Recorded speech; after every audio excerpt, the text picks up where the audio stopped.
اعوذ باللہ من الشیطان الرجیم بسم اللہ الرحمن الرحیم وَاعْلَمُوا أَنَّمَا غَنِمْتُم مِّن شَيْءٍ فَأَنَّ لِلَّهِ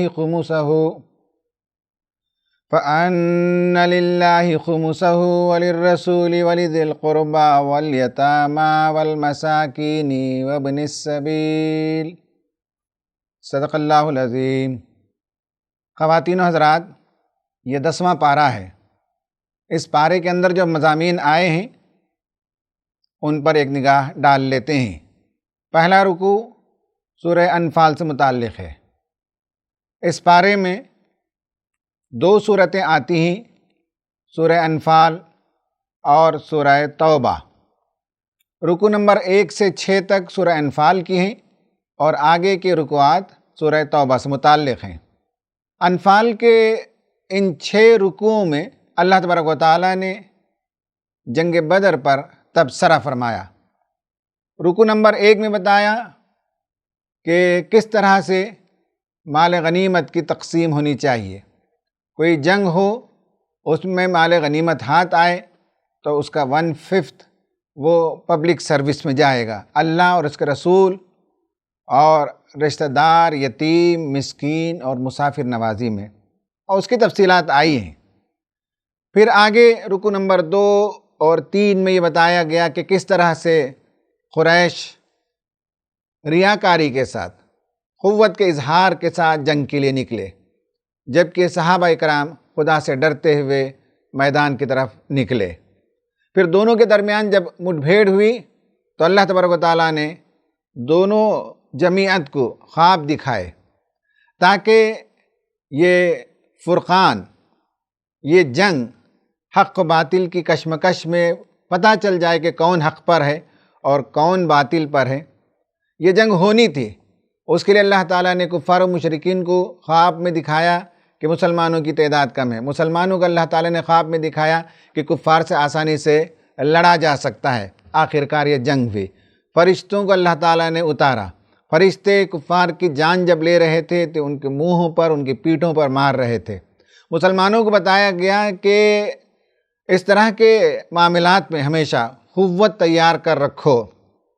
قرآن کہتا ہے وَأَعِدُّ لَهُم مَّا اسْتَطَعْتُم مِّن قُوَّةٍ، اپنی بساط بھر اپنے زمانے کے لحاظ سے قوت کو جمع کرو۔ پھر جنگ بدر کے بعد کی صورتحال پر اللہ تبارک و تعالیٰ نے تبصرہ فرمایا۔ یہ مضمون 33% ہے پارے کا، رکوع نمبر 1 سے رکوع نمبر 6 تک۔ رکوع نمبر 7 اور 8 سورہ توبہ یہاں سے شروع ہوتی ہے، جس میں بتایا گیا کہ کفار و مشرکین نے مسلمانوں کے ساتھ ایک سیز فائر کیا تھا، ایک ٹروس کیا تھا، ایک پیکٹ کیا تھا، جنگ بندی کا ایک معاہدہ کیا تھا۔ جب انہوں نے اس معاہدے کو توڑ دیا تو اللہ تبارک و تعالیٰ نے فرمایا کہ مسلمانوں پر اور نبی کریم صلی اللہ علیہ وسلم پر کوئی ذمہ داری نہیں ہے کہ وہ بھی اس ایگریمنٹ کا پاس و لحاظ کریں۔ اب یہ ہے کہ تم بھی اس ایگریمنٹ کو ختم کر دو اور جہاں وہ ملے انہیں مارو۔ یہ 11% مضمون ہے۔ رکوع نمبر 9 میں اللہ تبارک و تعالیٰ نے بتایا کہ قریش کو جو زعم تھا کہ وہ کعبۃ اللہ کے متولی ہیں اور پورے عرب میں ان کی سیادت اور قیادت چل رہی ہے، تو اس میں بتایا ما کان للمشرکین ان یعمروا مساجد اللہ۔ اب یہ ہے کہ کعبۃ اللہ کی متولی شپ ان سے چھینی جاتی ہے اور مسلمانوں کے حوالے کی جاتی ہے، تو قیادت میں تبدیلی آئی۔ اس سے پہلے والی صورتوں میں بنی اسرائیل سے اللہ تعالیٰ نے قیادت کو چھین کر مسلمانوں کے حوالے کیا، اور اس صورت کے اندر بتایا کہ قیادت کا ایک اور اسٹیک ہولڈر قریش تھے، ان سے قیادت کو اللہ تعالیٰ نے چھین کر مسلمانوں کے حوالے کر دیا۔ یہ 5% مضمون ہے۔ اس کے بعد رکوع نمبر 10 سے 10.5 آدھا رکوع میں اللہ تبارک و تعالیٰ نے فرمایا کہ کس طرح سے اللہ تعالیٰ نے حنین کے موقع پر بھی اور ہجرت کے موقع پر بھی اپنی خاص سکینت نبی کریم صلی اللہ علیہ وسلم پر نازل کی۔ یہ بتانا مقصود تھا کہ ایمان پر اگر تم قائم رہو تو مشکلات میں بھی اللہ تعالیٰ تمہیں سکینت سے سرفراز فرماتا ہے۔ رکوع نمبر 10.5 سے 11 جس میں مسلمانوں کو ابھارا گیا کہ کفار و مشرکین سے لڑو، منافقین سے لڑو، اہل کتاب سے لڑو، یہ 3% مضمون ہے۔ پھر رکوع نمبر 11 میں علماء یہود کا حال بیان کیا کہ کس طرح سے وہ حرام مال کھایا کرتے تھے، مال کو سینت کر رکھتے تھے، اور یہی مال قیامت کے دن تپا کر آگ میں ان کی پیٹھوں کو، ان کی پیشانیوں کو، ان کے پہلوؤں کو داغا جائے گا۔ رکو نمبر 12 میں نبی کریم صلی اللہ علیہ وسلم کے ہجرت کے حوالے سے مسلمانوں کو بتایا کہ اللہ کے رسول صلی اللہ علیہ وسلم کی نصرت کرو، یہ تمہاری سعادت مندی ہے، ورنہ یہ کہ اس سے پہلے اللہ تعالیٰ مشکل ترین حالات میں بھی رسول کی مدد کر چکا ہے۔ جب وہ 2 میں سے 2 تھے اور غار میں تھے تو نبی کریم صلی اللہ علیہ وسلم نے حضرت ابوبکر صدیق سے فرمایا لا تحزن ان اللہ معنا، ڈرنے کی کوئی بات نہیں، اللہ تعالیٰ ہمارے ساتھ ہے۔ یہ پورا واقعہ بیان فرمایا، یہ 6% مضمون ہے۔ رکو نمبر 13 سے رکو نمبر 18 تک غزوہ تبوک کا واقعہ بیان کیا گیا، اور تبوک ایک بہت بڑی جنگ تھی، ایک بہت بڑا غزوہ تھا، اور مسلمانوں نے بہت زبردست تیاری کی۔ عین موقع پر جب نبی کریم صلی اللہ علیہ وسلم اور پوری فوج وہاں پہنچی تو دشمن کی فوج وڈرا کر چکی تھی، پیچھے جا چکی تھی۔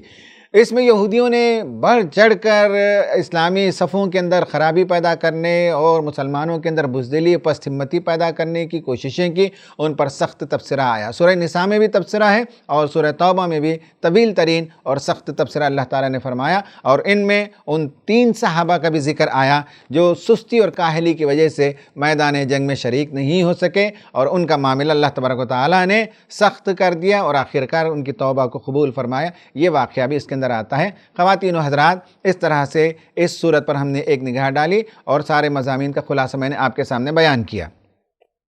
اب آتے ہیں آج کا پہلا سبق، اور اس رمضان کا 19واں سبق، وہ ہے قرآن مجید کی بعض آیتوں پر اعتراضات یا objection to 24 verses of قرآن۔ بہت سے آبجیکشنز کیے ہیں لوگوں نے، اور 24 آیات 25 آیات کو نکالا ہے قرآن سے اور بتایا ہے کہ یہ آیتیں امن و امان کے خلاف ہیں، یہ آیتیں کمیونٹیز کے درمیان پیسفل کو ایگزسٹنس کے خلاف ہیں۔ آئیے ہم اس پر ایک نظر ڈالتے ہیں کہ حقیقت کیا ہے۔ سورہ توبہ کے اندر 11 آیتیں ہیں، 24 آیتوں پر جو اعتراض ہیں ان میں سے 11 آیتیں اسی ایک سورت کے اندر آتی ہیں، اور ان آیتوں کو لے کر آج کے زمانے میں بھی اشرار اور مفسدین، جن کی پوری طبیعت کے اندر قساوت ہے اور شر و فساد ہی ان کی فطرت ثانیہ بن چکی ہے، وہ اسلام کو داغدار کرنے، اسلام کے میسیج کو دنیا کے سامنے مشکوک بنانے کے لیے اس طرح کی آیتوں کو پیش کرتے ہیں۔ اس صورت کے اندر آیت نمبر 5، 12، 13، 14، 23، 28، 29 اور 37 اور 68 اور 111 اور 123، یہ 11 آیتیں ہیں جن پر انہیں اعتراض ہے۔ آئیے دیکھتے ہیں کہ ان آیتوں کی حقیقت کیا ہے۔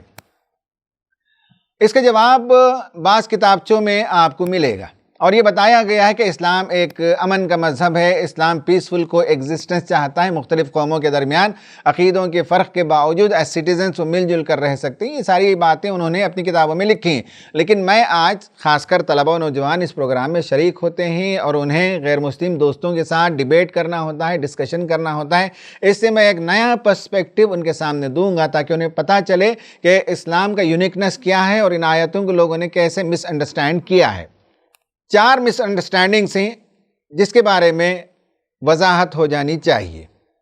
نمبر 1 یہ ہے کہ مس انڈرسٹینڈنگ اباؤٹ اسلام، دوسرا مس انڈرسٹینڈنگ اباؤٹ قرآن، تیسرا misunderstanding about life of prophet Muhammad صلی اللہ علیہ وسلم، اور چوتھا misunderstanding about Islamic movements. یہ 4 جو غلط فہمیاں ہیں ان کا ہم ازالہ کریں گے۔ پہلی بات کو ہم لیتے ہیں مس انڈرسٹینڈنگ اباؤٹ اسلام۔ اسلام کے بارے میں لوگوں کو غلط فہمی ہے، کیونکہ مغرب سے انہوں نے زندگی کے نظام کو سمجھا ہے، تصور مذہب کو سمجھا ہے، اس لیے اسی بائناکولر سے وہ دیکھتے ہیں۔ علیجہ علی عزت بیگوویچ بوسنیا ہرزیگووینا کے صدر رہے ہیں، بہت ہی اعلیٰ قسم کے اور نفیس ذہن کے وہ انٹلیکچول گزرے ہیں۔ ان کی کتابیں ہیں، ان میں سے ایک کتاب بہت مشہور ہے، اس کا نام ہے اسلام بٹوین ایسٹ اینڈ ویسٹ۔ یہ ایک یونیک قسم کی کتاب ہے۔ اس کتاب کے 4 کوٹیشنز میں نے آپ کے سامنے پیش کیے ہیں، اسکرین پر آپ دیکھ سکتے ہیں۔ ان میں پہلی بات انہوں نے یہ بتائی ہے، تفصیل میں گئے بغیر بلٹ پوائنٹس کی شکل میں آپ کو بتا دوں کہ پہلا نقطہ وہ یہ بیان کرتے ہیں کہ اسلام کے متعلق لوگوں کی یہ نہیں معلوم ہے کہ وہ بائی پولار یونٹی ہے۔ کل کی گفتگو میں نے بتایا کہ انسان بھی بائی پولار یونٹی ہے، ایک طرف مٹی سے اس کی پیدائش ہوئی اور دوسری طرف روح کی آمیزش ہے۔ روح آسمانی شے ہے اور مٹی زمین کی چیز ہے، ان دونوں کے اتصال سے انسان کی تخلیق ہوئی۔ اسی طرح اسلام دو تضاد ایلیمنٹس کو لے کر چلتا ہے۔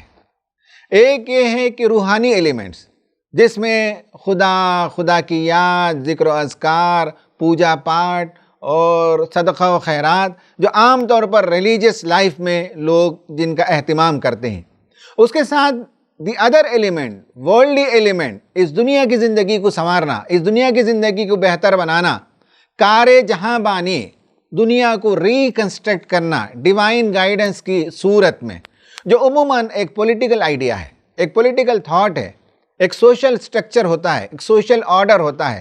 دنیا نے دو حصوں میں تقسیم کر رکھا ہے۔ ریلیجن جب سوچتے ہیں تو اس میں عقیدہ ہوتا ہے، اس میں مذہبی امور ہوتے ہیں، اس میں عبادتیں ہوتی ہیں، اور جب سیاست سوچتے ہیں تو مذہب سے آزاد سیاست، دنیا، معیشت، جنگ و جدال۔ اسلام دونوں کا مرکب ہے۔ اسلام اس دنیا کی بھی اصلاح چاہتا ہے، فرد کی ذاتی زندگی کی بھی اصلاح چاہتا ہے۔ یہ آئیڈیا لوگوں کے لیے اجنبی ہے۔ عزت بگیویچ نے لکھا ہے کہ this unity foreign both to Christianity and materialism is basic and the most Islamic character of Islam۔ عیسائی نقطہ نظر سے دیکھیں گے تو اس میں دنیا کی آمیزش ہے، دنیا کے نظاموں کے لحاظ سے دیکھیں گے تو یہ سیاسی نظام ہوتے ہوئے اسلام مذہب کی بات کرتا ہے۔ یہ ان لوگوں کے لیے اجنبی تصور ہے، لیکن اسلام دونوں کا مرکب ہے۔ دوسری بات یہ مان لینی چاہیے کہ اسلام نبی کریم صلی اللہ علیہ وسلم کے آنے سے پہلے بھی موجود تھا۔ انسانوں کے آنے سے پہلے بھی کائنات کے اندر اسلام موجود تھا۔ اسلام کائنات کا دین ہے۔ اسلام جب کہتے ہیں تو سبمیشن ہے، پوری کائنات خدا کو سبمٹ کرتی ہے۔ احکام تکوینی جو نیچرل لاز اللہ تعالیٰ نے بنا دیے، انہی احکام کی پابندی کائنات کرتی ہے۔ انسانوں کو جب پیدا کیا تو وہ نیچرل لاز کے ساتھ خدا تعالیٰ نے ان کو احکام تشریعی بھی دیے۔ نیچرل لاز پلس شریعہ لاز دونوں کی پابندی کرتے ہیں، یعنی انسان کائنات کے ساتھ ہارمونائز ہو جاتا ہے۔ یہ آئیڈیا بھی ایلین ہے عام لوگوں کے لیے، اس لیے یہ باتیں ان کو سمجھ میں نہیں آتی جب جنگ کی باتیں آتی ہیں۔ تیسرا تصور یہ ہے کہ آپ بائبل کا اگر مطالعہ کریں گے تو ان میں جو الفاظ ملیں گے وہ ہے بلیسڈ، ہولی، اینجل، ہیون، سن، لو، ریپینٹنس، فرگیونس، اس طرح کے الفاظ ملیں گے۔ جبکہ آپ قرآن کا مطالعہ کریں گے تو آپ کو ان میں ملیں گے reason, health, cleanliness, strength, buying, contract, pledge, writing, weapons, battle positions, force, struggle, trade, profit. Terminology اسی دونوں کتابوں میں مختلف ہیں۔ ایک کتاب کے اندر آپ کو بائبل کے اندر یا مذہبی کتابوں کے اندر آپ کو انسان کے گناہ کو یاد دلایا گیا، اسے خدا کو راضی کرنے کی باتیں کی گئیں، پیار محبت کی باتیں ہیں۔ اور اسلام کے اندر آپ دیکھتے ہیں قرآن کے اندر ٹریڈ کی بھی بات ہے، سماج کی بھی بات ہے، معاشرے کی بھی بات ہے، سیاست کی بھی باتیں ہیں۔ اس لیے اسلام دونوں چیزوں کو لے کر، دنیا کو بھی لے کر چلتا ہے اور آخرت کی تیاری بھی کراتا ہے۔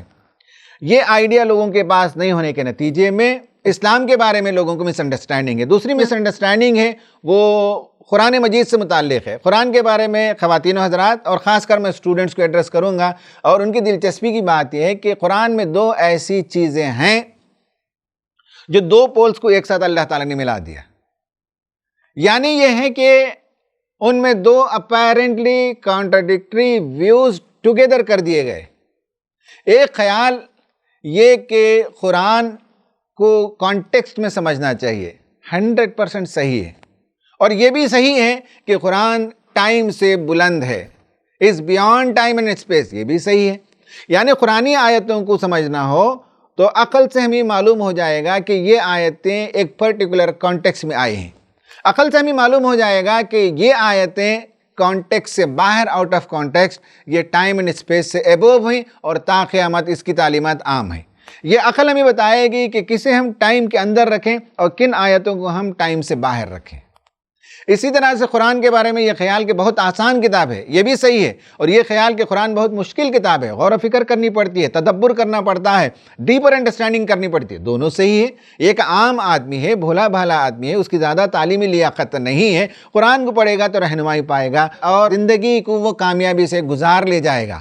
اور ایک انٹلیکچوئل ہے تو وہ جتنا ڈیپر سوچتا جائے گا اتنا قرآن کے اندر سے مفہوم ملتے چلے جائیں گے۔ تو دونوں باتیں صحیح ہیں، قرآن ٹائم کے اندر بھی ہے، قرآن ٹائم سے باہر بھی سمجھا جا سکتا ہے، قرآن آسان بھی ہے، قرآن ایک مشکل کتاب بھی ہے۔ یہ پہلو اگر یاد رکھیں گے تو یہ جو آیتیں ہیں، 11 آیتوں کا میں نے جو تذکرہ کیا، وہ 11 آیتوں کو ایک کانٹیکسٹ میں سمجھنے کی ضرورت ہے۔ سورہ توبہ کا جو کانٹیکسٹ ہے وہ یہ ہے کہ نبی کریم صلی اللہ علیہ وسلم مکہ کے شہری تھے، آپ کی شہریت کو ختم کر دیا گیا، آپ کی سٹیزنشپ کو ختم کر دیا گیا، اور مجبور ہو کر صحابہ اور رسول صلی اللہ علیہ وسلم مدینہ گئے۔ وہاں جا کر انہوں نے ایک اسٹیٹ اسٹیبلش کیا۔ اب 2 اسٹیٹس ہو گئے، ایک طرف مکہ ہے جو ٹرائبل اسٹیٹ ہے، ایک طرف مدینہ ہے جو سٹی اسٹیٹ ہے۔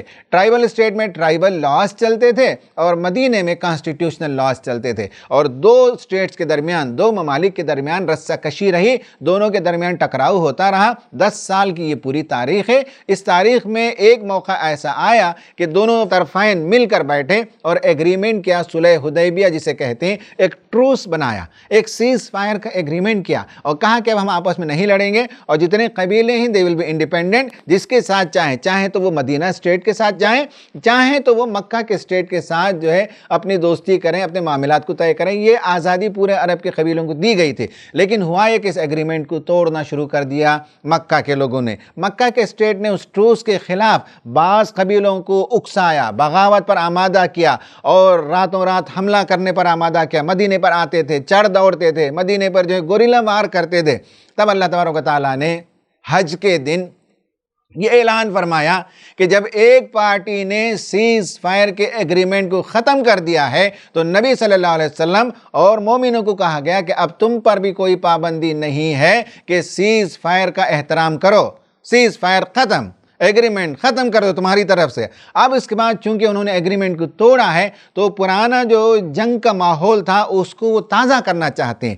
اب تمہیں یاد رہنا چاہیے کہ اگر وہ کہیں ملیں تو جنگی قوانین کے مطابق انہیں پکڑو، انہیں مارو، اور سختی کے ساتھ ان کے ساتھ برتاؤ کرو۔ یہ 11 آیتیں ہیں۔ ان 11 آیتوں میں سے 1-2 آیتیں میں آپ کے سامنے پڑھ کر سناتا ہوں۔ فَإِذَا انْسَلَخَ الْأَشْهُرُ الْحُرُمُ، جب حرام مہینے گزر جائیں، فَاقْتُلُوا الْمُشْرِكِينَ حَيْثُ وَجَدْتُمُوهُمْ وَخُذُوهُمْ وَاحْصُرُوهُمْ وَاقْعُدُوا لَهُمْ كُلَّ مَرْصَدٍ، کہا کہ مشرکین جہاں ملے انہیں مارو، انہیں پکڑو اور انہیں حراست میں لو، گھیرو انہیں، اور جہاں جہاں وہ بیٹھیں ان کی گھات لگا کر بیٹھو اور انہیں پکڑو۔ فَإِن تَابُوا، اگر وہ اپنے رویے سے باز آ جائیں، ایگریمنٹ کا احترام کرنا شروع کر دیں، وَأَقَامُوا الصَّلَاةَ وَآتُوا الزَّكَاةَ، نماز قائم کریں اور زکوٰۃ دیں، فَخَلُّوا سَبِيلَهُمْ، تو اب اس کے بعد ان پر دست درازی کا کوئی راستہ تمہارے لیے جائز نہیں ہے۔ ان اللہ غفور الرحیم، اللہ تعالیٰ مغفرت کرنے والا اور رحم کرنے والا ہے۔ ایک اور جگہ آیت نمبر 13 میں کہا، الا تقاتلون قوما نکثوا ایمانهم وہموا باخراج الرسول وهم بدؤوکم اول مرہ، کہا کہ کیا تم ان لوگوں سے نہیں لڑو گے جنہوں نے عہد کا پاس و لحاظ نہیں کیا اور عہد کو توڑ دیا اور رسول کو وطن سے نکالا، ان کی شہریت کو ختم کیا، اور لڑائی کی ابتدا انہوں نے کی۔ اتخشونہم فاللہ احق ان تخشوہ، کیا تم ان سے ڈرتے ہو؟ نہیں، اللہ تعالیٰ زیادہ حقدار ہے کہ اس سے ڈرے، ان کنتم مومنین، اگر تم مومن ہو۔ اس طرح کی آیتیں بتاتی ہیں کہ مسلمانوں کو ابھارا گیا اور بتایا گیا کہ ایگریمنٹ 2 طرفہ ہوتا ہے، ایک طرف سے اگر توڑ دیا جائے تو دوسری طرف سے بھی ایگریمنٹ کو ختم کرنے میں کوئی مذائقہ نہیں ہے۔ یہ پیور کنٹیکسچول ہے اور 2 اسٹیٹ کے درمیان لڑائی کے سلسلے کی آیتیں ہیں۔ ان آیتوں کو اسی کانٹیکسٹ میں سمجھنا چاہیے۔ مس انڈرسٹینڈنگ اباؤٹ پروفٹ محمد صلی اللہ علیہ وسلم، یہ بھی ہے کہ آپ صلی اللہ علیہ وسلم کے بارے میں لوگوں کو پتہ نہیں ہے۔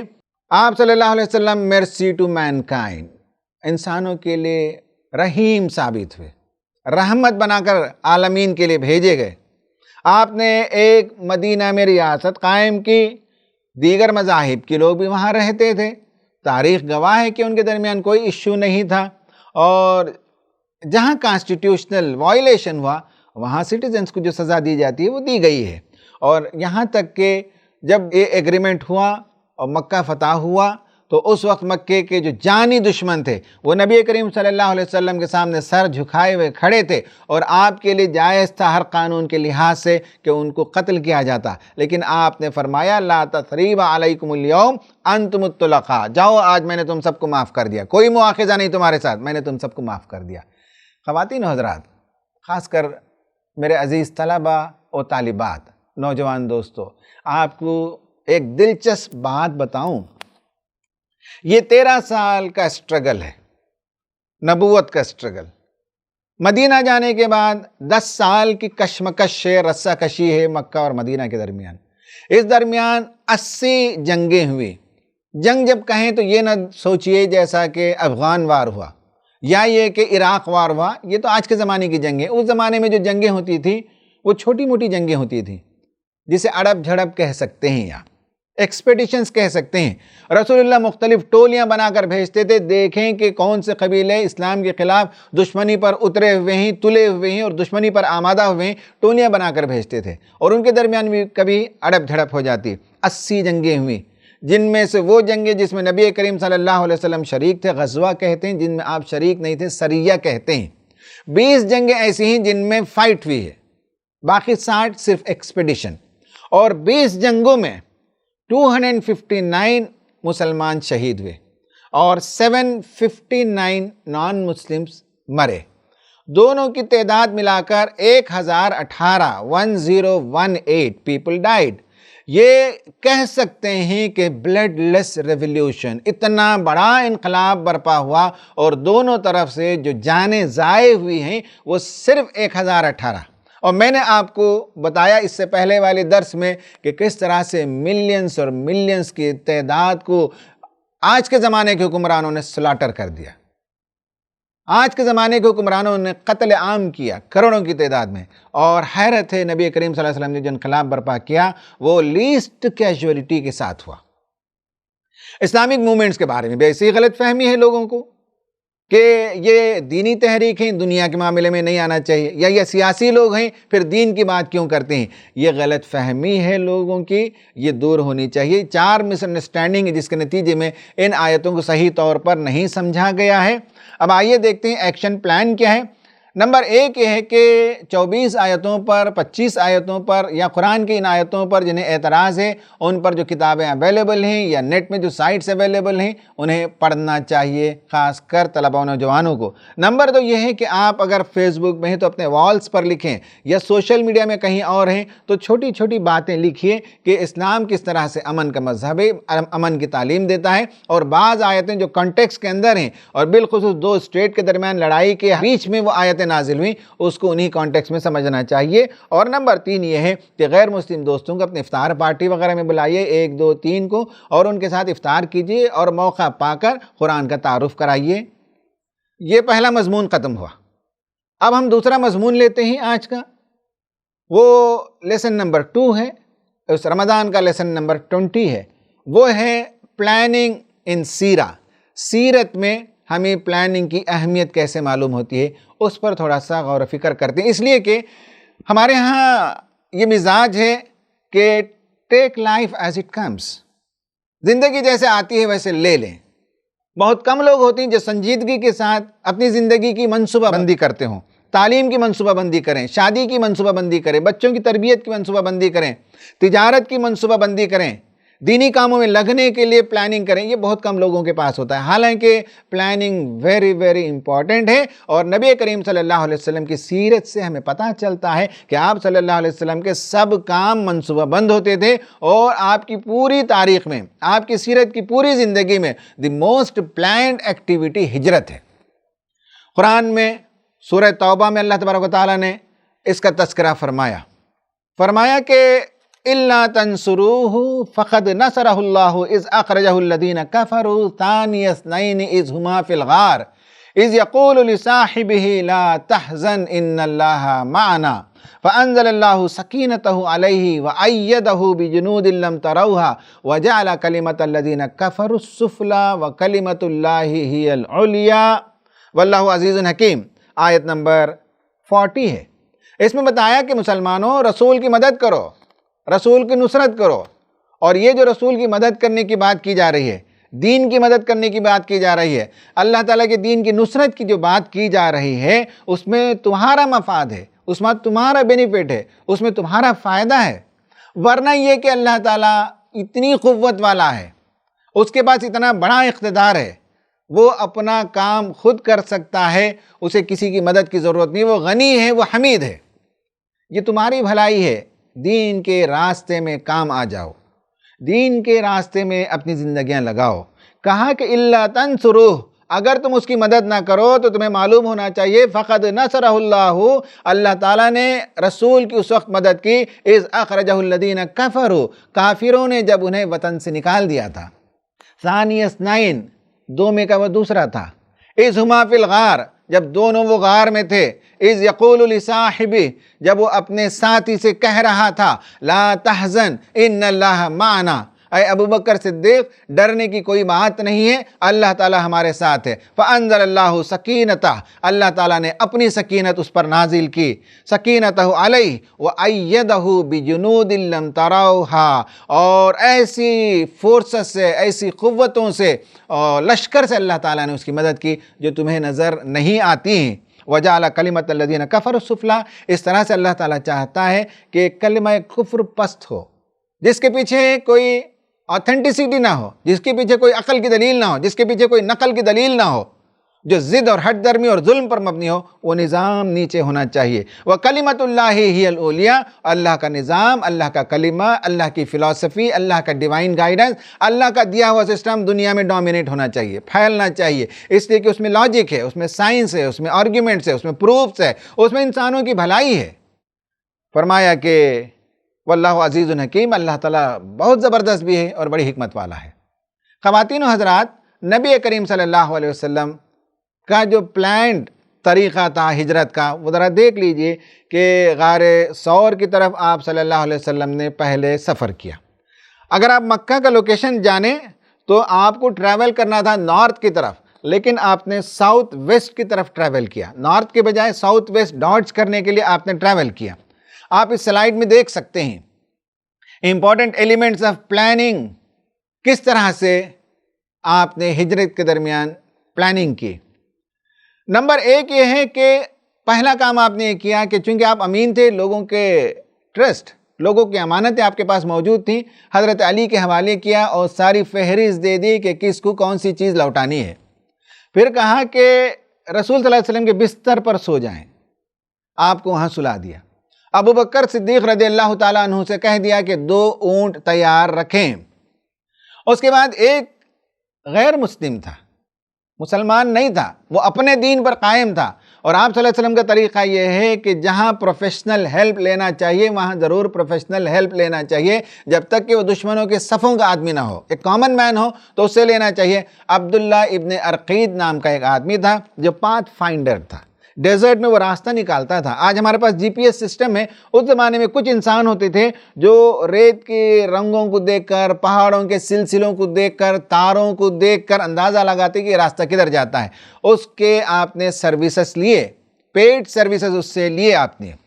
پھر اس کے بعد کھانا کون پہنچائے وہ آپ نے طے کیا، اور یہ بتایا کہ اسما بنت ابو بکر صدیق کی بیٹی اسما، ان کا کام 2 کام تھا، ایک تو کھانا پہنچانا، ایک خبریں پہنچانا، اور آپ نے جان بوجھ کر نارتھ کے بجائے ساؤتھ ویسٹ کا سفر کیا اور غار ثور میں جا کر پناہ لی۔ اور اسما بنت ابی بکر لا کر کھانا بھی پہنچاتی تھی اور خبریں بھی پہنچاتی تھی مکے میں کیا ہو رہا ہے، اور وہ اس طرح سے اس نے اپنا یہ کام انجام دیا کہ بکریاں ساتھ میں لاتی تھیں تاکہ ان کے قدموں کے نشان کو دشمن پہچاننے نہ پائیں، اس لیے کہ بکریاں ان نشانات کو رون دیتی ہیں۔ تو کوئی چرواہا گزرا ہوگا، بکریوں کا کوئی ریوڑ گزرا ہوگا، یہ آئیڈیا دینے کے لیے بکریوں کے ساتھ وہ آتی تھیں۔